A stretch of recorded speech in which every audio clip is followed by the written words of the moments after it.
I'm George Duran, and we are in Manhattan, of course, on the Upper West Side, doing a fun little interview for the LAS.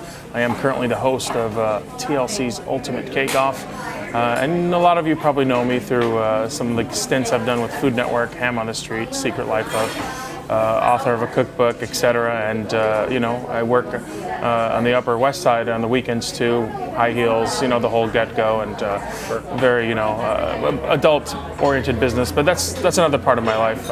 Maybe we shouldn't discuss that here, right? They asked me to host a show about cake, and I'm literally sitting down and eating cake and getting paid for it. It's a job that anyone else would die for. So I almost told them I'll do it for free, but they said no, we'd rather pay you for it. I think one of the things that is really important to know about this Ultimate Cake Off competition is that the cakes have to be a minimum of 5 feet high. But what tends to happen is that almost everybody does it 6 feet high and above. And so you can imagine a cake that is the structure of 6 feet high, and then one day somebody ended up doing it 7 feet 4 inches.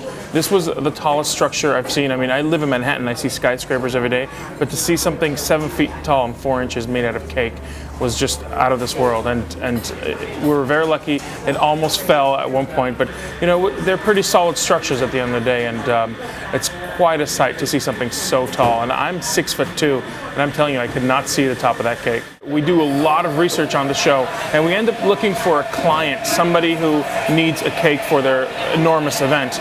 Well, what ends up happening is that the client comes into the kitchen, to our kitchen studios, and they end up saying, all right, here's our event. We need a cake that pretty much encompasses this event, has this theme to it, and you have 9 hours to build this cake. You're right. I mean, competition is such a big element in this show, so much more than any other even competing cake shows, because not only is there $10,000 at stake, you got to make sure the client is happy. You have the client is one of the judges. We have 2 other pastry chef judges and myself. So we have 4 judges making sure that every component of this cake is proper. You got to follow these rules, which are pretty much having the cake being 5 feet tall, 60% of the cake has to be edible. You have all these rules to follow, and if you don't follow these rules, you can get points taken off of your entire design. So 9 hours to build a 5-foot cake with all these rules on top of it, that's a lot of pressure, and you really see it throughout the entire competition. You really see all that pressure growing. One of the biggest problems with some of these competitors is teamwork. A lot of these people haven't actually worked together for a very long time. So communication breaks down, leadership skills break down, and they stop communicating. And we recently saw a husband and a wife breaking down in terms of their communication when the husband was just pretty much sitting there doing nothing while the wife was screaming at him saying, you got to do this, you got to do that. And the husband, the only thing he had to do was make the mechanicals, and all he did was sit down, try to do the mechanicals, and at the end, none of the mechanics were working on the cake. It was just sad to see that happen. So communication is such an important component in this competition, because if that breaks down, then your entire cake is a disaster. You have 9 hours to complete this enormous cake, and if you cannot bring that information from the leader to the rest of the teammates, that's it, you're going down. It's funny because there are 4 judges that taste the cakes, and just because I like one cake doesn't mean that anyone else likes the cake, and that's the biggest problem, is that everybody's palate is different. And I don't come necessarily from a pastry side in my professional line. I mean, I come more from the French cuisine, so I like the sweet and salty components to things. And we had a gingerbread cake made that's about to start airing actually for the Nutcracker Suite theme that's coming next week.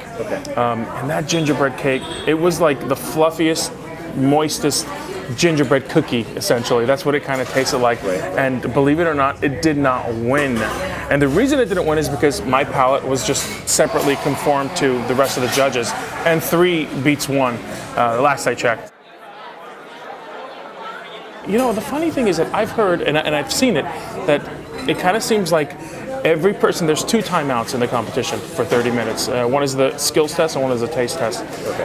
And chances are the team that sits down once or even twice wins at the end. It's so bizarre, and it almost feels like they're sitting down, they're looking back, they're resting perhaps, and they're kind of thinking to themselves, all right, what do I need to do to get this cake done on time and to kind of organize myself to make sure this cake is right. So that sit down can actually work for you at the end of the day. And I've seen a lot of teams that have sat down for 2.5 hours, 1 hour, and they've won the competition numerous times. I've seen that. We have some interesting competitions coming up, and there's a few more episodes left to shoot, but one of them, I've been told, is I think it's for a bikini fashion show.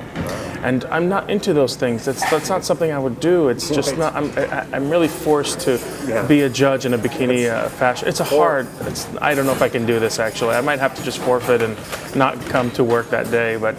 The commitment. Yeah, quite a commitment. But no, those are some of the exciting things that we do. And the beauty is that LA is it's quite a metropolis, and you have such a wide range of themes and things to do all throughout LA that, we just recently shot something for the Griffith Observatory in LA. And can you imagine like cakes where the theme is based on space and our solar system and planets and everything? So there were a lot of round cakes and a lot of cakes falling and rolling all over the place. It's really exciting to see different themes applied to this competition. It's not just weddings. Cupcakes have become such a focal point when it comes to like cakes and baking and pastries, and that's because you have the entire physical cake in a miniature format right in front of you. And now more than ever, people are realizing that you can be very creative with not only the look of it, but also the flavor of it. Buttercream, regular frosting, fruits, and then just starting to have like kind of a mix of passion fruit and chocolate, and really going exotic with it. And that's not only it. You when you come into a bakery and you see a whole cake and a cupcake, and they're both even the same flavors, I think people tend to more go for the cupcake because it's smaller, it's physically more pleasurable to kind of peel off the sides and kind of just, I shove it in my mouth, but taste it, rather than having a piece of cake cut and kind of eating it with a fork. The whole idea of eating with your hands is, for me, it's more pleasurable, and it brings you down to your childhood where you used to try to pick everything with your hands and eat it with your hands. And cupcakes have become so huge now that there's really no need for cake. But God, no, I love cake. Don't bring down cake. Cake is just another reason to have more of it. And also you can have much more fun with cake because you can layer cakes and put things between these layers and kind of build it more vertically. With a cupcake, you have a small piece, but with a cake, you can go enormous with 7 feet tall, whatever you want to do with it. You can have a cake shaped as a human being and bite its head off, and it will still be cake at the end of the day. There's this restaurant called Fresh in Los Angeles, and I believe it's in Culver City. And they are incredible. They really are amazing at what they do. Now you have to remember, my specialty is comfort food, and I've just been discovering some places in LA because I haven't lived there for a very long time, but I found an incredible burger in LA. And if you want the absolute best burger, perhaps in the United States, it's called Father's Office. Father's Office Burger. They have 2 places, one in Santa Monica and the other one in Culver City. Both of them, they're amazing. And what they do is they give you the regular burger that has a bacon inside of it. It has sweet and caramelized onions, gorgonzola cheese. Gosh, there's something in arugula, that's what it was, on top of it. And some Gruyere as well. That's the whole shebang in a burger. But that caramelized onion layer really makes a difference. And I've yet to find a burger that well here in New York City. So this is it. This is the book. It's called Take This Dish and Twist It, and it's essentially a twist on comfort foods. And you'll be surprised how much fun this book is. It's not just about